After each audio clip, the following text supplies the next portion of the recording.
Hey guys, welcome back to the COVID Cocktail Club. We are so excited this Wednesday to tell you guys that the response to the recipe book has far exceeded anything we could have imagined. I've ordered almost 100 to this point, so we hope that everybody's really going to enjoy that. Also a reminder, today is the very last chance. I am placing the order tonight, so that's it. So please, if you haven't ordered and you want to, get that done ASAP. I was going to add, it's a good Father's Day gift. So if you're still looking for Father's Day gifts and you want something easy and fun and awesome, the book has got your name on it. So today's cocktail is called the Clover Club. And this is going to be a good one for anybody who likes something a little bit sweet and a little bit fruity, but also sophisticated. There's the history behind this cocktail, interestingly, well, I'll show you guys what I'm looking at. You can get variations of this recipe anywhere. I'm getting this recipe from the PDT cocktail book, which is a super good reference with like 8,000 things in here arranged alphabetically. So if you know what you're looking for, it's great. But the Clover Club comes from a select group of journalists and socialites collectively referred to as the Clover Club, who commiserated at the Bellevue Stratford Hotel in Philadelphia from the 1880s through the 1920s. So this was a drink for very fancy people. And we are fancy. Oh, we are so fancy. For nothing else, we're fancy. We are fancy AF. I was going to add also, there is a bar in Brooklyn called the Clover Club. Did you know that? I did not. There's my fancy fact of the day. And the bar owner, I found a quote I thought was, again, sort of simple and to the point. She said that gin, berries, and lemon make the perfect trifecta of flavor. She went on to say the berry flavors go so well with the botanicals of gin and a little egg that gives it a creamy, and this is your word, mouthfeel. Told you that word is just everywhere. I don't love that word, but I get it. But sounds disgusting, but it's a big buzzword. It's true. So what I was thinking though, Jason, tell me your opinion on this. This drink is always made with raspberry. This is not a drink that you can, switch out and do whatever you want with. The Clover Club is always gin, always lemon, always raspberry.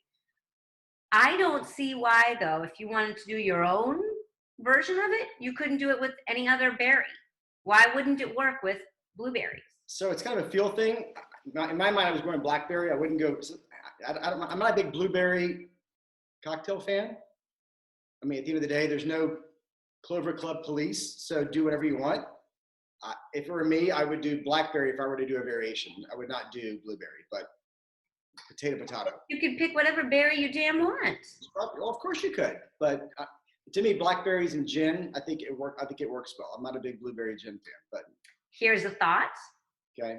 Sub out the gin, put in tequila, put in vodka, put in anything you want, and just. Then it's the Rysse. Mezcal would be the Rysse Club. It is absolutely no longer a Clover Club, but it is still a good cocktail. Right. But that also does that not speak to everything we do? I think like the beauty of what this CCC is about is getting inspiration from classic cocktails, or in some cases new cocktails, and then understanding that these drinks are meant to be approachable. There are no rules. We say rules, no rules all the time, but there really aren't. But it's good to have a foundation to kind of know what the original intent was behind the cocktail, like the original flavor profile and combination, or what have your composition, what have you. And then from there, find what either you just happen to own in your kitchen or your bar, or whatever floats your boat. Yeah, the moral of the story is do whatever floats your boat. But if you have this, start with this. Yes, that's true. The other interesting thing is my recipe called for raspberry preserves, but we've also seen versions that use raspberry simple syrup, that use muddled raspberry. Yeah, so there's really no, one prescribed way to do this. We are going to be using preserves today, though. And how cool is this? My recipe book specified, I'm going to say it wrong, Bonne Maman preserves. But how cool is this? I have got a Bonne Maman glass. Pretty fancy. So fun. So I'm going to do it in that, even though you're actually supposed to do it in a coupe. So very technically speaking, Jason's glass is correct. Use that glass, but I am doing that just for funsies. At its heart, this is a gin sour. We are going to shake it. And a Shaker gin. The Shakerton. 2 ounces of gin. And that gin, I'm using Ford's just because it's a nice, clean, straightforward gin. If you happen to have, you know, one of those like the summer solstice Hendrix you want to play with, or something that's got, you know, more of a unique flavor to it, certainly try that. But I think, again, at its heart, you're really supposed to be picking up the raspberry, the lemon, and the sort of the egg white texture. I don't think the gin matters as much in this drink. PDT book called for Plymouth gin. Yeah. Which is also along the lines of a Ford's. I think it's just a very simple, neutral gin. I'm using the Brockman's gin only because it's a berry gin, and I thought it may actually be too much berry, but it also may be really delicious. The only problem with this CCC setup with us being separate is we can't compare, because like this would be a really good experiment to really see. Really, every drink we make, we tend to use like one slightly different ingredient. That'd be fun. But oh well. Oh well. 3/4 lemon juice, fresh, 1/2 ounce of simple syrup, and then a bar spoon of preserves. So I just realized that I violated my own cardinal rule. Egg white first. Yes, but I've got a way around it. Because we're going to use an egg white for this, usually I like to put it in first in case I screw it up. But since I forgot, I'm going to put it in the small side of the shaker so that if I screw it up, I still only lose the egg white. No pressure. No pressure. Yahoo! I did it. Nice. I was so focused on not screwing mine up, I didn't look up. All right. Okay, so egg whites in your small side.